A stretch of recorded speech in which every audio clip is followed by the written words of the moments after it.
Hello friends, আমি দেবজ্যোতি। তো Joker 2 folie ডিউর টিজার ট্রেলার ড্রপ করা হয়েছে, তো সেই টিজার ট্রেলারটা রিভিউ করব। তো রিভিউ শুরু করার আগে ফলিয়ার ডিউ নিয়ে আমি একটু কথা বলতে চাই। তো ফলিয়ার ডিউ ইটস আ ফ্রেঞ্চ টার্ম, এবং ফলিয়ার ডিউর মানে হচ্ছে, এটা একটা মেডিকেল এক্সপ্রেশন, এটার মানে হচ্ছে শেয়ার্ড সাইকোসিস। আমি ছোট্ট করে একটু এক্সপ্লেন করে দিচ্ছি যে শেয়ার্ড সাইকোসিস মানে কি। ধরুন কোনো মেন্টাল পেশেন্ট, কোনো মানুষ যাদের মানে মানসিক রোগ আছে, তারা কি করেন, তারা অনেক সময় হ্যালুসিনেট করেন, বিভিন্ন ইমাজিনারি সিচুয়েশন, বিভিন্ন ইমাজিনারি মানুষ তারা ইম্যাজিন করে। এটাকে ইন্ডিভিজুয়াল সাইকোসিস বলে, এবং খুব রেয়ার একটা মেডিকেল কন্ডিশন হয় যেখানে এরকম দুজন মেডিকেল পেশেন্টকে যদি একসাথে রাখা হয় একই অ্যাসাইলামে, মানে ক্লোজ প্রক্সিমিটিতে যদি রাখা হয়, তাহলে দুজনেই কিন্তু একই হ্যালুসিনেশন, মানে দুজনের একই হ্যালুসিনেশন হবে। এটাকে শেয়ার্ড সাইকোসিস বলে, যেটা ফ্রেঞ্চ মেডিকেল টার্ম হচ্ছে ফলিয়ার ডিউ। তো এখানে বেসিক্যালি আমাদের যে দুটো ক্যারেক্টার আছে, জোকার এবং হার্লি কুইন, দুজনেই তো প্রচন্ড ডিরেঞ্জড, মানে কি বলবো, সাইকোলজিক্যালি ডিরেঞ্জ দুটো ক্যারেক্টার। তো তাদের মেন্টাল স্পেসটা বোঝানোর জন্য নামটা কিন্তু দেওয়া হয়েছে, এবং আই লাভ দ্য নেম। তো ট্রেলারটা কেমন হলো? দেখুন, ট্রেলারটা আমার বেশ ভালো লেগেছে, বাট অনেকের হয়তো খুব ভালো লাগবে না, কারণ ট্রেলারটা দুটো জিনিস আছে। একটা হচ্ছে ট্রেলারটা it's bit too much art house, আর সেকেন্ডলি যেটা, এটা কিন্তু খুব হেভিলি একটা মিউজিক্যাল সিনেমা। এবার মিউজিক্যাল সিনেমা সম্পর্কে আমাদের যারা ইন্ডিয়ান ফ্যান্স আছি আমরা, অ্যাকচুয়ালি মিউজিক্যাল সিনেমা আইডিয়াটা আমাদের অন্যরকম, কারণ আমাদের ভারতীয় সিনেমাতে তো প্রত্যেকটা সিনেমাতেই 3-4-5টা করে গান থাকে। মিউজিক্যাল মানে হচ্ছে যেখানে ন্যারেটিভটা, স্টোরির ন্যারেটিভটা গানের মাধ্যমে বলা হচ্ছে। একটা ক্যারেক্টার কি ভাবছে, কাউকে ভালোবাসে, কাউকে ঘৃণা করে, কাউকে চ্যালেঞ্জ করছে, প্রত্যেকটাই গানের মাধ্যমে বলা হচ্ছে। পুরো ন্যারেটিভটাই গানের মাধ্যমে, এবং প্রচুর গান থাকে, মানে 12টা 15টা 18টা করে এক একটা মিউজিক্যাল সিনেমাতে গানের নাম্বার থাকে। তো জোকার 2 ফলিয়ার ডিউ is going to be a musical, এটা ট্রেলার দেখে পরিষ্কার হয়ে গেল। তো দেখুন, ট্রেলারটা ওভারঅল বেশ ভালো আমার লেগেছে তার কারণ দেখুন, প্রথমত আমি একটা কথা বলে দিই, জোকার যখন বেরিয়েছিল তখন কিন্তু সিকুয়াল করার কোনো প্ল্যান ছিল না। Joker was suppose to be one and done film. এটা আপনি পুরনো টড ফিলিপসের ইন্টারভিউ, পুরনো ওয়ার্নার ব্রাদার্স এক্সিকিউটিভদের বক্তব্য তুলে দেখে নিতে পারেন। Joker was suppose to be a one and done film. এটা নিয়ে ফ্র্যাঞ্চাইজ বানানোর কোনো কথাও ছিল না, এবং জোকার রিলিজ করার অনেক দিন পরে অবধিও তারা কিন্তু বলেছিলেন যে Joker is suppose to be that stand alone film. এটা কিন্তু মানে তারা ফ্র্যাঞ্চাইজ কন্টিনিউ করবেন না। তো I was not that keen on a Joker sequel, but এই ট্রেলারটা দেখার পরে আমার কিন্তু এক্সাইটমেন্টটা আছে। আমি একটু স্কেপটিক, কারণ প্রথম সিনেমাটা সত্যি একটা মাস্টারপিস ছিল, এবং প্রথম সিনেমাটা যেভাবে শেষ হয়েছে, অ্যাকচুয়ালি সিকুয়াল ওয়ারেন্ট কতটা করে আমি সেটাও জানি না। বাট সিনেমাটার মানে ট্রেলারটা কিন্তু, টিজার ট্রেলারটা কিন্তু অ্যান্টিসিপেশন লেভেলটা অন্তত আমার জন্য অনেকটা বাড়াতে পেরেছে। আমার সব থেকে ভালো লেগেছে হচ্ছে হার্লি কুইনের প্রেজেন্টেশন। দেখুন, মার্গট রবি একজন দুর্দান্ত অ্যাক্ট্রেস, আমার big fan of Margot Robbie. But Margot রবির যে হার্লি কুইনের প্রেজেন্টেশনটা ছিল, ইট ওয়াজ বেসিক্যালি আ ফ্যান্সি ড্রেস, মানে একটা মানে প্রচন্ড ওভার দ্য টপ একটা ফ্যান্সি ড্রেস। তা একটা হার্লি কুইনের মতো ক্যারেক্টারের যে সাইকোলজিটা আছে, সেটা কিন্তু মার্গট রবির পোর্ট্রেয়ালে উঠে আসেনি। Obviously that's not Margot Rubik's fault, সেটা একটা ক্রিয়েটিভ ডিসিশন।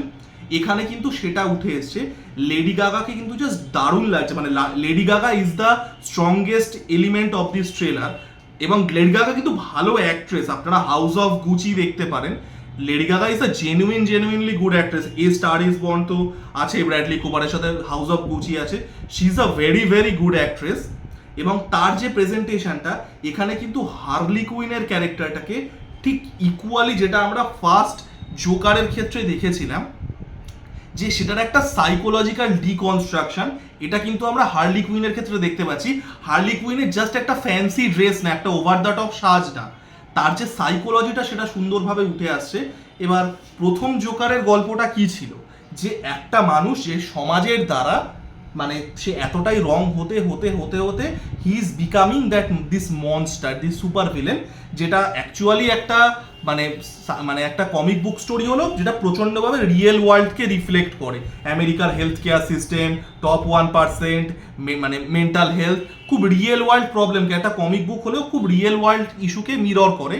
এখানে আমার যেটা মনে হয় যে জোকার তো জোকার হয়ে গেছে ফার্স্ট সিনেমার ইয়েতে, জোকারের আমরা যে জোকারের যে আস্তে আস্তে তার যে ডিরেঞ্জড ব্যাপার স্যাপারগুলো, মানে যে কারণে জোকার ফেমাস বা ইনফেমাস, সেগুলো আমরা দেখতে পেতে চলেছি। এবং হার্লি কুইনের যে ক্যারেক্টারটা মানে লেডি গাগা যেটা প্লে করছেন, তো ওটা একটু মানে পরিপূরক সম্পর্ক যেটাকে বলা হয়, ট্রেলার মানে টিজার ট্রেলার লেভেলে দেখে আমার যেটা মনে হলো, তো খুব ইন্টারেস্টিং ওয়েতে নিয়ে যাওয়া হচ্ছে। আবারও I am not that keen on a sequel, but ইয়েটা কিন্তু বেশ ইন্টারেস্টিং ওয়েতে যাচ্ছে এবং দুটো ক্যারেক্টারের সাইকোলজিক্যাল স্পেসটাকে কিন্তু দারুণ দেওয়া হয়েছে।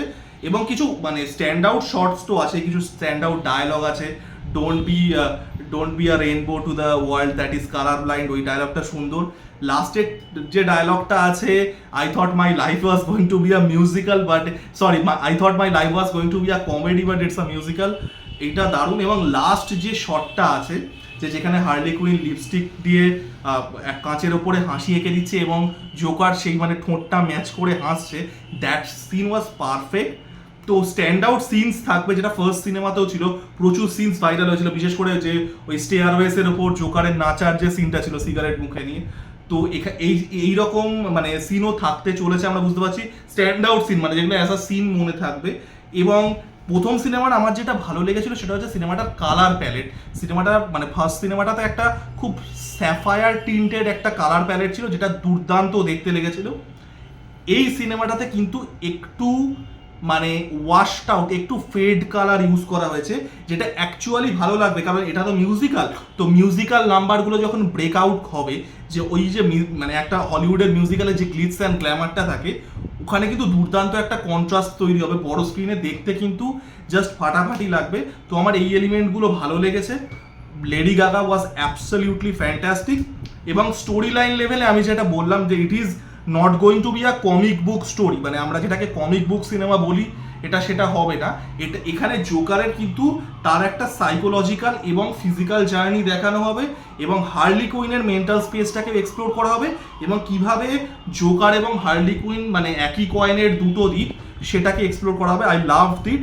এই সিনেমাটা থেকে আমি জানি না আপনারা কতজন দেখেছেন, টিম বার্টন আর জনি ডিপের একটা সিনেমা ছিল, সুইনি টোড দ্য ডেমন বারবার অফ ফ্লিট স্ট্রিট, দেখে থাকতে পারেন, খুব ইন্টারেস্টিং সিনেমা। তো ওই ভাইব কিছুটা আসছে, একটা সাইকোলজিক্যাল থ্রিলার এবং মিউজিক্যাল, মানে খুব ইউনিক একটা কম্বিনেশন, মানে এই কম্বিনেশনটা মানে খুবই রেয়ার, একটা সাইকোলজিক্যাল থ্রিলার প্লাস একটা মিউজিক্যাল।